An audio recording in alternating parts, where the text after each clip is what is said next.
The power of stillness. Wow. Some of us are having trouble with that. We're not having trouble with the crisis or the outbreak. We're having trouble with being still. And there's many reasons for that. One is that we've been taught that we need to consistently be in production mode, that we have an unhealthy relationship with our worth, because we've been conditioned to believe that the only way that we're worthy is if we're in constant motion and constantly producing.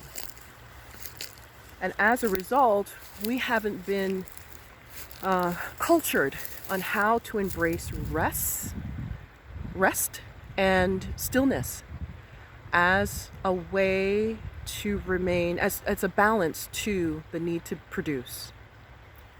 Wow, we have a poor relationship with stillness because we divorce ourselves from our bodies. Our bodies never lie.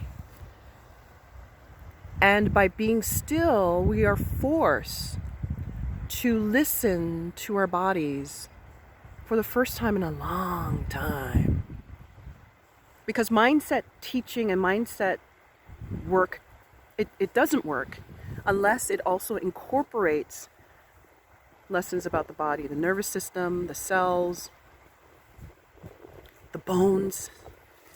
And so we need to embrace that as part of our healing process.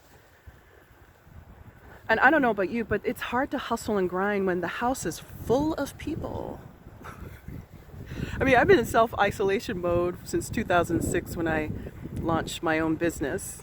So I'm used to working from home.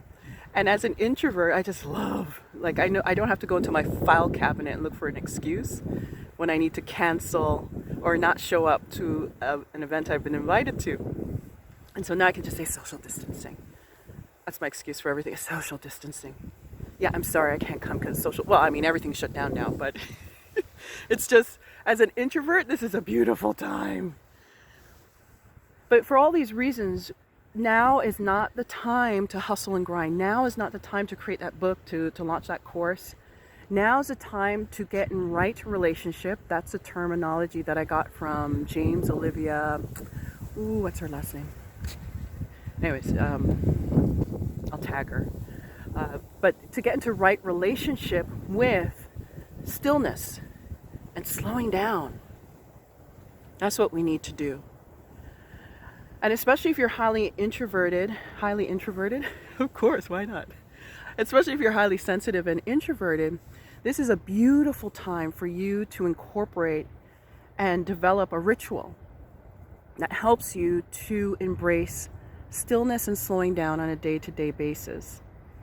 And so some of us will meditate, some will rely on prayer, others will rely on journaling, and that's my favorite tool, which I call reflective writing. And it's a wonderful way for you to practice being still on a day-to-day basis. Otherwise, you'll get caught up in this need to be grinding and hustling during a time when you should actually get into right relationship with stillness and slowing down.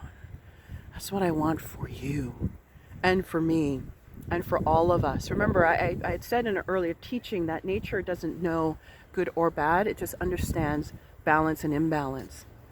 And this is a time when we can bring more balance to ourselves if we trade in the need to hustle and grind and embrace instead the need to be still.